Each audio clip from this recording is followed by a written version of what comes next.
Hello friends, कैसे हैं आप सब। उम्मीद है आप अच्छे होंगे, स्वस्थ होंगे और अपनी तैयारी अच्छे से कर रहे होंगे। दोस्तों, मैं राम यादव अपने यूट्यूब चैनल में आपका हार्दिक स्वागत करता हूं। दोस्तों, उत्तर प्रदेश में विभिन्न पदों पर होने वाली भर्ती के संबंध में उत्तर प्रदेश शासन द्वारा एक शासनादेश जारी किया गया है। इस शासनादेश के मुख्य मुख्य बिंदुओं पर आज हम आपसे चर्चा करने वाले हैं।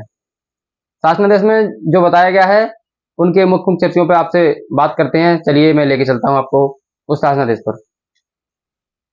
शिक्षक डॉक्टर देवेश चतुर्वेदी, अपर मुख्य सचिव उत्तर प्रदेश शासन सेवा में अध्यक्ष उत्तर प्रदेश लोक सेवा आयोग प्रयागराज, अध्यक्ष उत्तर प्रदेश अधीनस्थ सेवा चयन आयोग लखनऊ, अध्यक्ष उत्तर प्रदेश पुलिस भर्ती एवं प्रोन्नति बोर्ड लखनऊ, अध्यक्ष विद्युत सेवा आयोग लखनऊ, अध्यक्ष उत्तर प्रदेश शिक्षा सेवा चयन आयोग प्रयागराज, अध्यक्ष सहकारी संस्थान सेवा मंडल लखनऊ, अध्यक्ष Uttar Pradesh power corporation limited Lucknow, अपर मुख्य सचिव, प्रमुख सचिव गृह विभाग, उच्च शिक्षा विभाग, ऊर्जा विभाग, सहकारिता विभाग, त्रिविधिक शिक्षा विभाग उत्तर प्रदेश शासन, पुलिस महानिदेशक उत्तर प्रदेश लखनऊ, अपर महानिदेशक special task force Uttar Pradesh Lucknow. ये कार्मिक अनुभाग की तरफ से भेजा गया है। विषय है प्रदेश के विभिन्न भर्ती आयोग चयन बोर्ड के चयन प्रक्रिया को पारदर्शिता व सुचारू पूर्ण ढंग से कराए जाने के संबंध में दिशा निर्देश दिए जाने के संबंध में।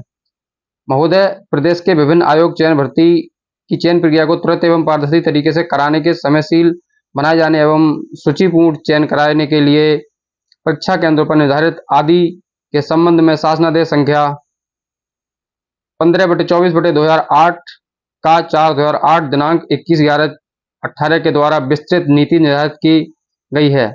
साथ ही उत्तर प्रदेश लोक सेवा आयोग द्वारा आयोजित की जाने वाली प्रतियोगी परीक्षाओं के समुचित प्रबंध के संबंध में शासनादेश संख्या 4/2023/90/आयोग/47 का 4/23 दिनांक 24 मई 2023 निर्गत किया गया है। इसमें क्या गया, इस संबंध में विभिन्न भर्ती आयोग चयन बोर्ड की चयन प्रक्रिया में सुधार और परीक्षा प्रणाली को और सुदृढ़ एवं सुचितापूर्ण बनाने हेतु निम्न व्यवस्था निर्धारित की गई है। परीक्षा केंद्रों का चयन एवं निर्धारण। प्रदेश के विभिन्न प्रतियोगी परीक्षाओं को सुचित एवं पारदर्शी बनाए रखने हेतु परीक्षा केंद्रों का चयन निर्धारित और अधिक सावधानी पूर्वक किए जाने की आवश्यकता है, जिसमें जिला प्रशासन का योगदान सबसे महत्वपूर्ण है। अतः इन लिए गुणवत्तापूर्ण परीक्षा केंद्रों के चयन निर्धारण हेतु शासनादेश संख्या 15/24/2018 का 2018 दिनांक 20/11/18 के द्वारा जिलाधिकारी की अध्यक्षता में गठित समिति के निम्नवत पुनर्गठन किया जाता है। अध्यक्ष होंगे जिलाधिकारी। सदस्य हैं वरिष्ठ पुलिस अधीक्षक, आबलिक पुलिस आयुक्त द्वारा नामित वरिष्ठ अधिकारी। एक सदस्य होंगे अपर जिलाधिकारी, नोडल अधिकारी, परीक्षा अधिकारी, जिला स्तरीय एनआईसी अधिकारी, उच्च शिक्षा तकनीक शिक्षा अधिकारी, जिला विद्यालय निरीक्षक। उपरोक्त समिति द्वारा परीक्षा केंद्रों के चयन में केवल निम्न 2 श्रेणियों में किया जाएगा। ये परीक्षा केंद्रों का निर्धारण जो 2 श्रेणियों में किया जाएगा।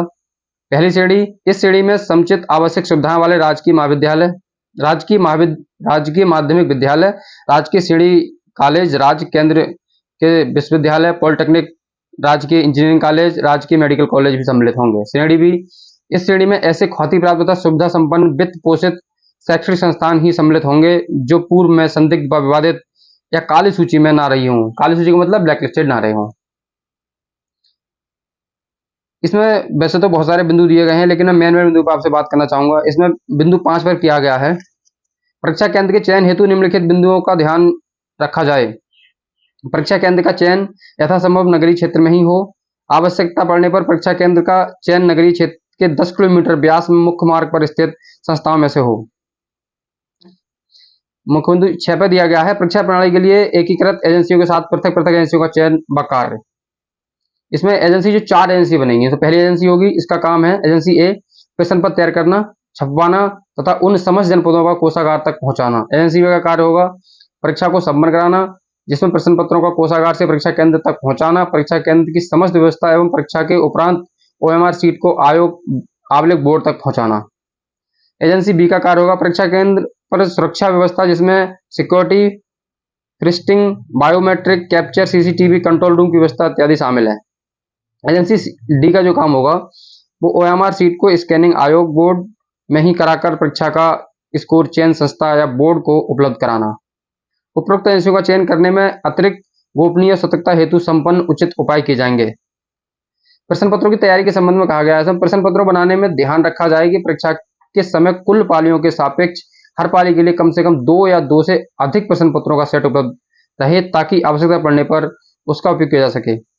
प्रत्येक सेट को प्रश्न पत्र को अलग अलग एजेंसी द्वारा तैयार किया जाएगा। दोस्तों, उसमें पहले कहा गया एजेंसी ए है वो प्रश्न पत्र को तैयार कराएगी, लेकिन इसमें कहा गया है 7.3 उस पर कहा गया है कि जो 7.2 पर कहा गया है कि अलग अलग एजेंसी द्वारा इसे तैयार कराया जाएगा।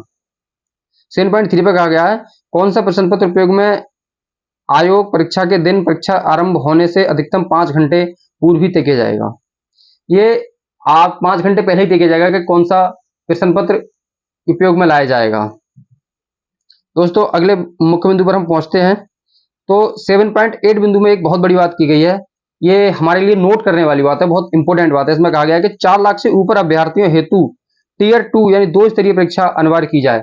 जिन जिन परीक्षाओं में 4 लाख से अधिक विद्यार्थी बैठेंगे वो कंपलसरी ही वो 2 पार्ट्स में होगी, टीयर 1 टीयर 2, यानी हम कह सकते हैं प्री कम मेंस या प्री और मेंस के रूप में होगी। इसमें यह कहा गया है साथ ही साथ जिसमें संख्या 4 लाख से कम होगी उसमें टीयर 2 स्तरीय परीक्षा का विकल्प चुना जा सकता है। फिर बोर्ड के ऊपर है कि वो टीयर 2 का रखे या ना रखे। अगर 4 लाख से कम विद्यार्थी बैठेंगे तो बोर्ड के ऊपर डिपेंड करता है कि वो 2 स्तरीय कराएगा नहीं कराएगा। लेकिन अगर 4 लाख से अधिक बैठते हैं तो अनिवार्य है कि उसे टीयर 2 उसमें रखा जाएगा। दोस्तों, 14वें पॉइंट में कहा गया है परीक्षा से संबंधित अन्य व्यवस्थाएं हैं। एक से अधिक से जनपद में परीक्षा के आयोजन की स्थिति में परीक्षार्थियों का केंद्र का आवंटन उनके गृह मंडल से अन्यत्र निकटस्थ किया जाएगा। दिव्यांग परीक्षार्थियों को उसके गृह जनपद और महिला परीक्षार्थियों को उसके गृह मंडल से बाहर परीक्षा केंद्र की आवंटन न किया जाए। यानी कि दोस्तों, इसमें कहा गया है कि जो अब तक गृह जनपद में ही परीक्षा हुई थी वो परीक्षा जो है वो अब गृह मंडल में भी नहीं होगी, लेकिन ये जो महिलाओं और दिव्यांगों पर लागू नहीं होगा। दोस्तों, बताना चाहेंगे कि जो भर्ती बोर्ड है